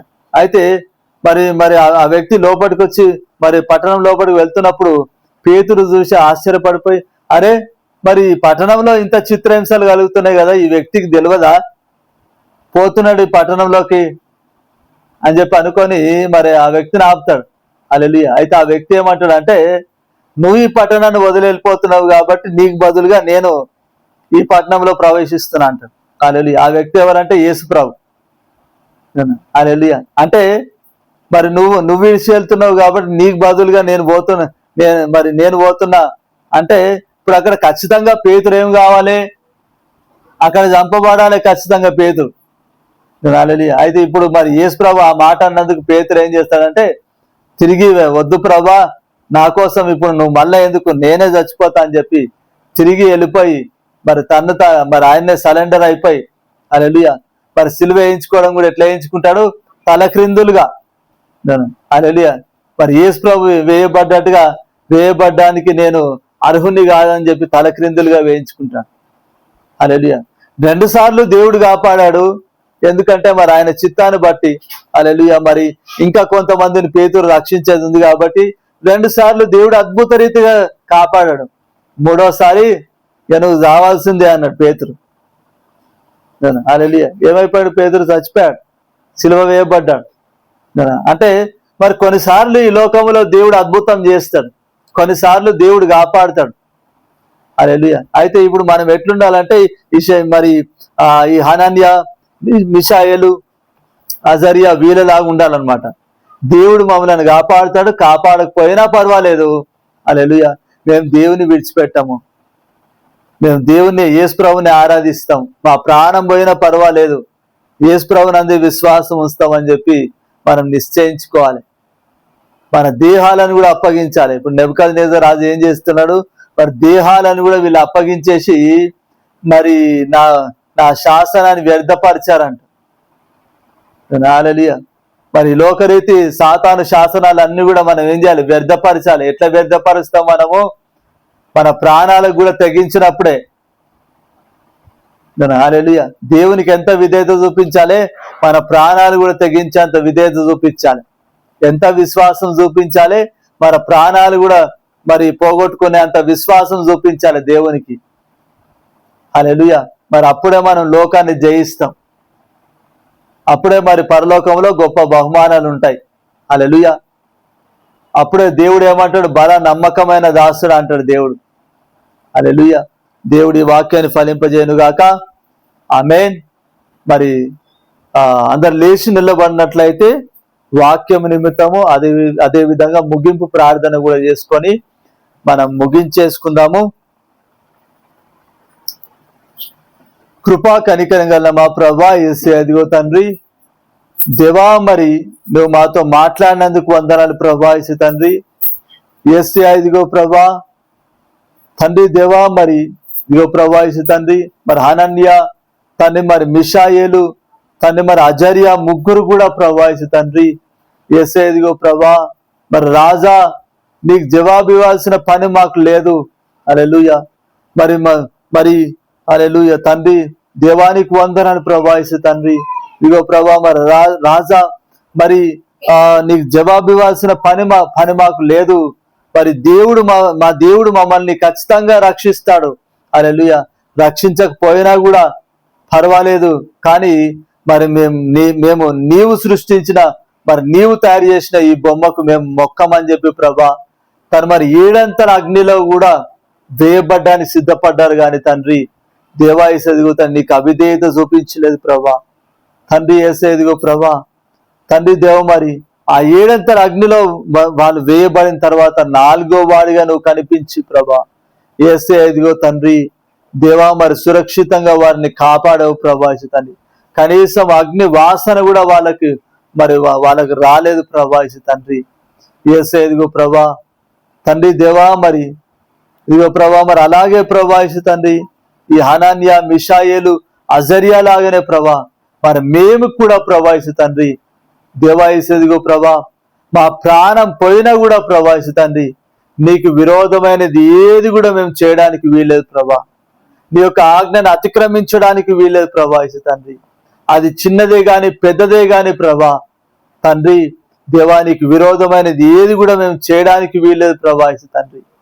యేసు, ఎదుగో ప్రభా తండ్రి దేవా, మరి యేసు, ఎదుగో ప్రభా మేము ఎంత విధేయత కలిగి ఉండాలి, ఎంత విశ్వాసము కలిగి ఉండాలంటే తండ్రి దేవా, మరి ఈ ముగ్గురిలాగా ప్రభా యేసు తండ్రి దేవా యేసు, ఎదుగో ప్రభా తండ్రి, మరి ప్రాణము పోగొట్టుకునేంతగా తండ్రి మరి విధేయత కలిగి ఉండాలి ప్రభా నీ కొరకు తండ్రి. ప్రాణం పోగొట్టుకునేంతగా నీ కొరకు విశ్వాసం కలిగి ఉండాలి ప్రభా. యేసు, ఎదుగో తండ్రి మా ప్రాణాల కంటే కూడా నిన్నే ఎక్కువగా ప్రేమించాలి ప్రభా. యేసు, ఎదుగో తండ్రి అప్పుడే ప్రభా మేము లోకాన్ని జయిస్తాం తండ్రి. యేసు, ఎదుగో ప్రభా అప్పుడే తండ్రి మరి సాతాను శాసనాలన్నీ కూడా మేము వ్యర్థపరుస్తాం ప్రభా యేసు తండ్రి. యేసు, ఎదుగో ప్రభా కాబట్టి తండ్రి దేవ, మరి హనన్య మిషాయేలు అజర్యా లాగా తండ్రి దేవ, మా ప్రాణం పోయేంత వరకు కూడా తండ్రి నీ యందు మరి నువ్వు నిత్య జీవాన్ని ఇస్తావని తండ్రి మరి నీ యందు విశ్వాసం ఉంచి ప్రభా నీకు విధేయత కలిగిన వారంగా మేము ఉండలాగా మీరు సాయం చేయండి ప్రభా. యేసు, ఎదుగో ప్రభా తండ్రి, మరి అదే విధంగా ప్రభా ఈ యొక్క ఆరాధన అంతట్లో మీరు తోడుగా ఉన్నందుకు వందనాలు ప్రభా. యేసు, ఎదుగో ప్రభా తండ్రి, మరి ఇక్కడ మమ్మల్ని అందరినీ కూడా ప్రభా యేసు తండ్రి దేవా, మరి పేరు పేరున దీవించి ఆశీర్వదించమని ప్రార్థిస్తున్నాం ప్రభా. మంచి ఆరోగ్యముతో నింపండి తండ్రి, బలముతో నింపండి ప్రభా. మరి ముఖ్యముగా ప్రభా యేసు తండ్రి దినదినము తండ్రి మరి ఆత్మలో మీరు వర్ధిల్ల చేయమని ప్రార్థిస్తున్నాం తండ్రి. యేసు, ఎదుగో ప్రభా దినదినము తండ్రి ఇక్కడ వారందరూ కూడా ప్రభా యేసు తండ్రి ఆత్మ ఫలము ఫలించడి వారుగా ప్రభా యేసు తండ్రి ఉండులావున మీరు సహాయం చేయమని ప్రార్థిస్తున్నాం తండ్రి దేవా. యేసు నామమున ప్రార్థిస్తున్నాం తండ్రి. ఆమేన్, ఆమేన్, ఆమేన్. పరలోకమందున మా తండ్రి నీ నామం పరిశుద్ధపరచబడును గాక, నీ రాజ్యం మాకొచ్చును గాక, నీ చిత్తం పరలోకమందు నెరవేర్చబడినట్లు భూమి యందును నెరవేర్చబడును గాక. మా నిత్య ఆహారం నేడు మాకు దయచేయము, మారునస్తుని క్షమించిన ప్రకారం మారను క్షమించము, శోధనలోనికి కీని తప్పించము. ఎందుకంటే రాజ్యము బలము మహిమ నిరంతరము నీవైనవు తండ్రి. ఆమేన్, ఆమేన్, ఆమేన్. తండ్రి అయిన దేవుని ప్రేమ, ప్రభు అయిన యేసుక్రీస్తు కృప, పరిశుద్ధాత్మని యొక్క అన్యోన్య సహవాసము, ఆదరణ, దీవెన ఇప్పుడు ఎల్లప్పుడూ సదాకాలము మనకందరికి యేసుక్రీస్తు నందు విశ్వాసం ఉంచే ప్రతి ఒక్క బిడ్డకును తోడైండును గాక. ఆమేన్, ఆమేన్. హల్లెలూయా. ప్రైజ్ ది లార్డ్ అందరికీ. అందరికి ప్రైజ్ ది లార్డ్.